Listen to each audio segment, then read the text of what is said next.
Le Niger, chronique d'une faillite annoncée.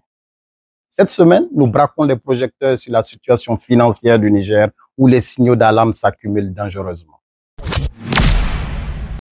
Fin mars 2025, la dette publique nigérienne sur le marché des titres de l'UEMOA atteint 1668 milliards de francs CFA. Plus inquiétant encore, plus de 1200 milliards de cette dette sont aux mains d'investisseurs étrangers, soit près de 80%.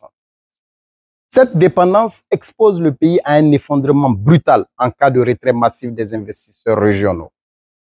Le Sénégal, 294 milliards de francs CFA. Le Burkina Faso, 277 milliards de francs CFA. La Côte d'Ivoire, 274 milliards.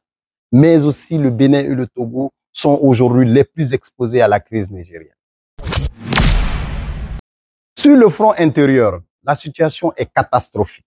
Selon la BCEAO et UEMOA titre, les banques nigériennes déjà fragilisées détiennent 327 milliards de francs CFA des titres émis par l'État et leur santé financière se détériore très vite.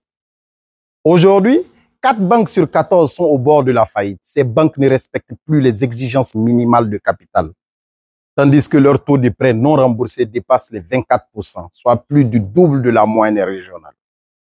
Ces établissements sont en situation de banqueroute technique. Le 10 avril dernier, le Trésor a tenté de lever 50 milliards de francs CFA, mais n'en a obtenu que 37,3 milliards. Et pour cela, il a dû promettre un rendement de 10,28%, bien au-dessus des 6,60 consentis à la Côte d'Ivoire 2 jours plus tôt.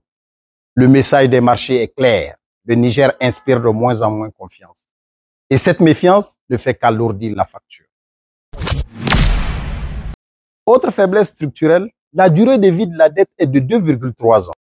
Ce calendrier oblige l'État à se refinancer en permanence dans un climat de crispation généralisée. Pour le seul deuxième trimestre, le Niger prévoit de lever 285 milliards de francs CFA, mais il devra rembourser 277 milliards en avril, 33 milliards en mai et près de 112 milliards en juin. Un mur de dette se dresse, les banques locales sont à bout de souffle. Les partenaires régionaux se loignent, les taux flambent. Le Trésor avance seul vers ce qu'un certains redoutent déjà, un défaut de paiement à grande échelle. Le pays s'approche dangereusement d'un point de rupture. Si rien ne change, le système bancaire pourrait s'effondrer, l'économie s'asphyxier et l'État se retrouver incapable de faire face à ses obligations les plus élémentaires.